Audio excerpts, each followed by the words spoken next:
In the heart of the eternal wild, there existed 5 fabled beasts.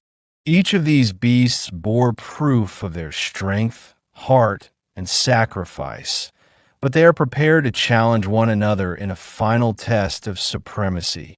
The thunder tree rumbled, and its bark glowed with ancient energy. The arena where the beast had a face-off was sacred. It consists of a circle of stones, where the spirits of the ancients whispered through the wind. No animal dared tread that sacred ground unless summoned.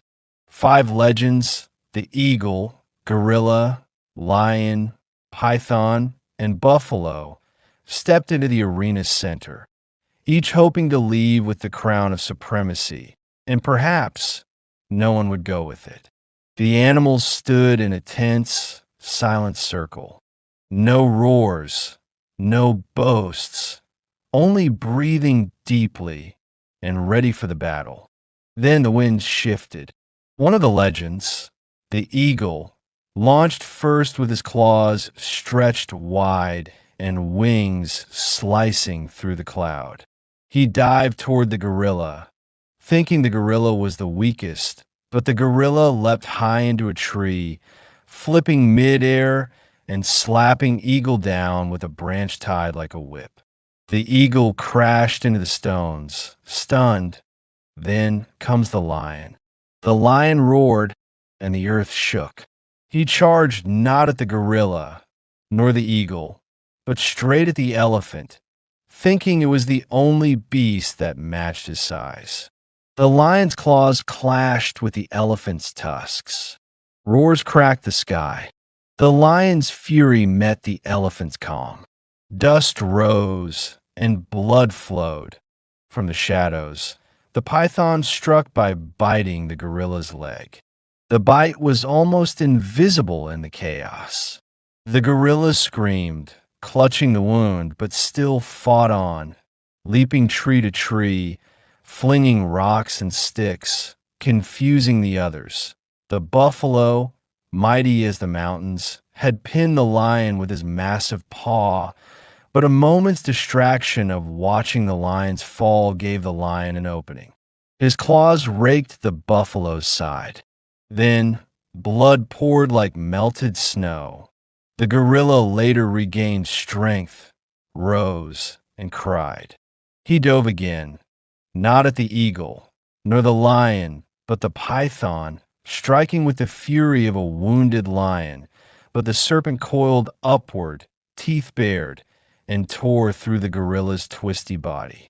Yet the python lay still and was the first to fall. After the python's fall, there seemed to be a moment of pause and mourning, but the contest was not over. The gorilla, weakened by the python's venom, climbed to the highest branch overlooking the arena.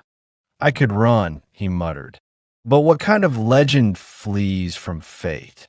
Therefore he leapt, not to attack, but to sacrifice. Midair, he hurled a large stone with all his fading strength.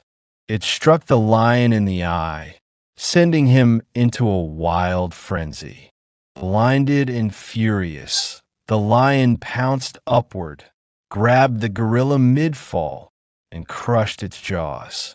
The gorilla fell silent after falling. The buffalo, bloodied but enduring, let out a solemn rumble.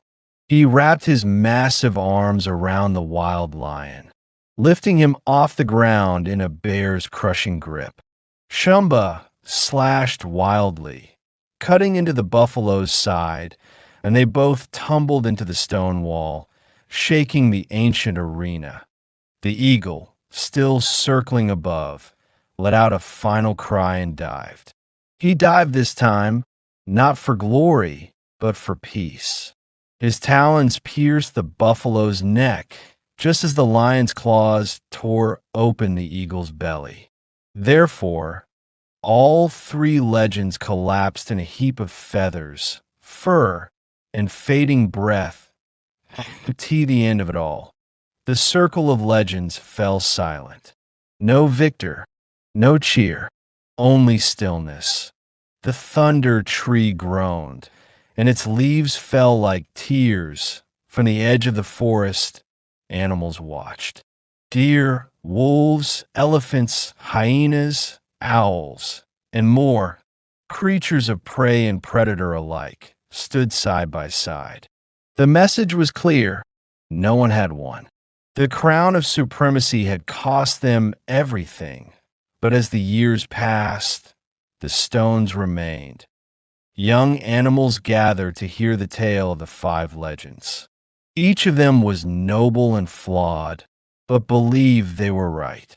This is a tale not of victory, but of a warning that when legends fight for a crown, it is the kingdom that mourns.